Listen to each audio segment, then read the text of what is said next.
Investment में diversification जरूरी है और ये diversification across the market caps और अक्रॉस द सेक्टर्स हो तो बेटर है। और ऐसे में म्यूचुअल फंड की एक कैटेगरी है multi cap fund. Multi cap fund अपने टोटल असेट का, यानी कि किसी भी स्कीम की बात की जाए तो उसके टोटल असेट का minimum 25% in each market cap होना जरूरी है, यानी कि मिनिमम 75% एलोकेशन इक्विटी और इक्विटी रिलेटेड इंस्ट्रूमेंट्स में होगा और जैसा मैंने कहा कि 25% इन ईच मार्केट कैप, और बाकी का जो 25% है उसे फंड मैनेजर्स अपने हिसाब से एलोकेट कर सकते हैं। उन्हें इसे किस तरह के मार्केट कैप में एलोकेट करना है या फिर दूसरे एसेट क्लासेस में भी इसे इन्वेस्ट किया जा सकता है। तो वैसे तो हम कई बार बात करते हैं कि फ्लेक्सी कैप एक बेहतरीन कैटेगरी है जहां पर आपका investment large cap, mid cap, small cap, किसी भी तरह के मार्केट कैप वाले स्टॉक्स में हो सकता है और फंड मैनेजर्स अपने हिसाब से तय कर सकते हैं कि कब किस तरह के मार्केट कैप में ज़्यादा या कम करना है। लेकिन कई बार ऐसा होता है कि जो डिसीजन होता है वो शायद करेक्ट नहीं होता। हमने देखा कि पास्ट में स्मॉल कैप में एक अच्छी खासी रैली हुई और most of flexi cap funds large cap bias थे, यानी कि उनका ज़्यादा एलोकेशन लार्ज कैप में था। तो ऐसे में यदि आप लॉन्ग टर्म इन्वेस्टर हैं, आप लंबी अवधि के लिए निवेश करना चाहते हैं, तो मल्टी कैप फंड शायद बेहतर साबित हो सकता है, क्योंकि हम देखते हैं कि हर तरह के मार्केट कैप में पोटेंशियल होता है अच्छे रिटर्न्स डिलीवर करने का अलग अलग समय पर। तो यदि आपके पास ऐसा फंड होगा जहां पर large cap, mid cap, small cap सभी तरह के मार्केट कैप्स का एक्सपोजर रहेगा, तो शायद लॉन्ग टर्म में आप अच्छे रिटर्न्स अर्न कर सकते हैं। नमस्कार, मैं हूं पंकज मटपाल और आज मैं आपको बताऊंगा मेरी चॉइस के 3 मल्टी कैप फंड्स। सबसे पहले मैं आपको बता दूं कि मैंने वो फंड सेलेक्ट किए हैं जो पुराने हैं, क्योंकि शायद आप जानते होंगे कि जो पहले मल्टी कैप फंड्स थे, जब फ्लेक्सी कैप कैटेगरी इंट्रोड्यूस की गई तो most of the multi cap funds flexi cap में कन्वर्ट हो गए। और आज इस वीडियो में मैं आपको मेरी चॉइस के 3 मल्टी कैप फंड्स के बारे में बताऊंगा और ये तीनों पुराने फंड्स हैं। तो इस कैटेगरी में मेरी चॉइस का एक फंड है ICICI prudential multi cap fund और ये बहुत ही पुराना फंड है। मैं आपको बता दूं कि 1 अक्टूबर 1994 को ये फंड लॉन्च हुआ था।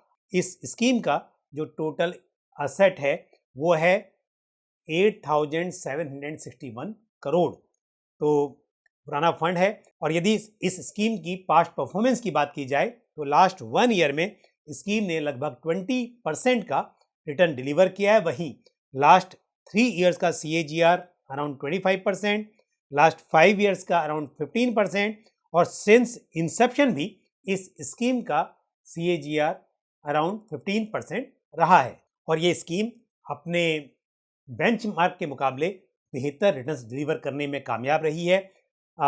यदि हम इस स्कीम का अल्फा देखें तो 4.71 ये है। तो मेरे हिसाब से ये एक अच्छी चॉइस है और ये जो रिटर्न्स मैंने बताए ये सभी रेगुलर प्लान के हैं और डायरेक्ट प्लान के रिटर्न्स इससे और भी थोड़ा बेहतर देखे जा सकते हैं। और यदि हम स्कीम के पोर्टफोलियो की बात करें तो एक वेल डाइवर्सिफाइड पोर्टफोलियो है। लास्ट डिस्क्लोजर के हिसाब से 112 स्टॉक्स हैं इस स्कीम के पोर्टफोलियो में। वहीं यदि एक्सपेंस रेशियो की बात की जाए तो एज ऑन 30 सितंबर 2023 रेगुलर प्लान का एक्सपेंस रेशियो है 1.82% और वहीं डायरेक्ट प्लान का एक्सपेंस रेशियो 1.03% है। अब इसी कैटेगरी में एक और स्कीम मैं बताऊंगा जो कि मेरी चॉइस की स्कीम है और वो है महिंद्रा मैन्युलाइफ मल्टी कैप फंड। ये स्कीम 11 मई 2017 को लॉन्च हुई थी। इस स्कीम का asset under management around 2200 crore है और यदि हम स्कीम के पास्ट परफॉर्मेंस की बात करें तो लास्ट 1 ईयर में इस स्कीम ने अराउंड 19% का रिटर्न डिलीवर किया है और वहीं लास्ट 3 ईयर्स का CAGR 27% रहा है।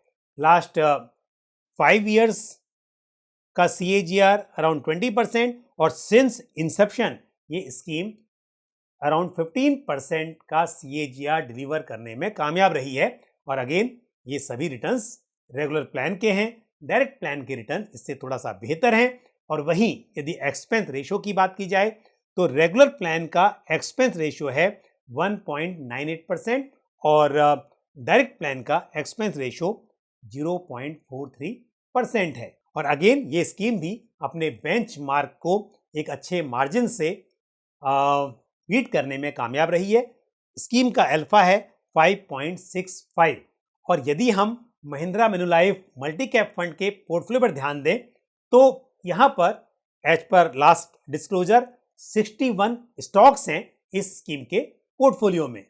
और अब बात करते हैं इस कैटेगरी में मेरी चॉइस की एक और स्कीम की, और मैं सिर्फ आपको 3 ही स्कीम बताऊंगा। तो ये आखिरी स्कीम है इस कैटेगरी में जो मैंने आज सिलेक्ट की है, और ये स्कीम है Nippon India multi cap fund. ये भी बहुत पुरानी स्कीम है, 28 मार्च 2005 को लॉन्च हुई थी। स्कीम का टोटल असेट अंडर मैनेजमेंट लगभग 21,000 करोड़ का है। यदि बात करें रिटर्न्स की तो लास्ट 1 ईयर में इस स्कीम के रेगुलर प्लान ने 26% के आसपास का रिटर्न डिलीवर किया है, यानी कि 25.95% है। और लास्ट 3 इयर्स का CAGR अराउंड 34%, लास्ट 5 इयर्स का CAGR अराउंड 18% और सिंस इंसेप्शन अराउंड 18% का CAGR इस स्कीम ने डिलीवर किया है। और इस स्कीम के हम अल्फा पर ध्यान दें तो 11.09 अल्फा है, यानी कि इस स्कीम की परफॉर्मेंस इसके बेंचमार्क के मुकाबले काफी बेहतर रही है। और अब बात करते हैं एक्सपेंस रेशियो की, तो एज ऑन 30 सितंबर 2023 रेगुलर प्लान का एक्सपेंस रेशियो है 1.69% और वहीं डायरेक्ट प्लान का एक्सपेंस रेशियो है 0.94%। तो ये स्कीम मेरे हिसाब से बेहतरीन स्कीम्स हैं। ऐसा नहीं है कि सिर्फ पास्ट परफॉर्मेंस, बल्कि यदि आप प्रेजेंट पोर्टफोलियो की बात करें तो भी ये काफ़ी प्रॉमिसिंग दिखाई दे रही हैं। और यदि बात की जाए स्कीम के पोर्टफोलियो की तो एक वेल डाइवर्सिफाइड पोर्टफोलियो है जहां पर as per last disclosure 97 stocks हैं। तो ये थी मल्टी कैप कैटेगरी में मेरी चॉइस की 3 स्कीम्स। आप अपने लॉन्ग टर्म फाइनेंशियल गोल्स के लिए इनमें से किसी भी स्कीम में इन्वेस्ट कर सकते हैं, लेकिन ध्यान रहे कि जब भी आप किसी कैटेगरी का चुनाव करें या किसी भी एसेट क्लास में इन्वेस्ट करें तो आपका इन्वेस्टमेंट ऑब्जेक्टिव, आपका रिस्क एपेटाइट और साथ ही इन्वेस्टमेंट होराइजन, इसको समझना बहुत ही जरूरी है। एक मल्टी कैप फंड में क्योंकि स्मॉल कैप स्टॉक्स में भी इन्वेस्टमेंट होता है, इसके लिए खास करके अगर आप इस कैटेगरी में इन्वेस्ट कर रहे हैं तो आपका इन्वेस्टमेंट होराइजन 7 इयर्स या उससे भी अधिक का हो तो मेरे हिसाब से ये बेहतर होगा। तो आज के लिए बस इतना ही।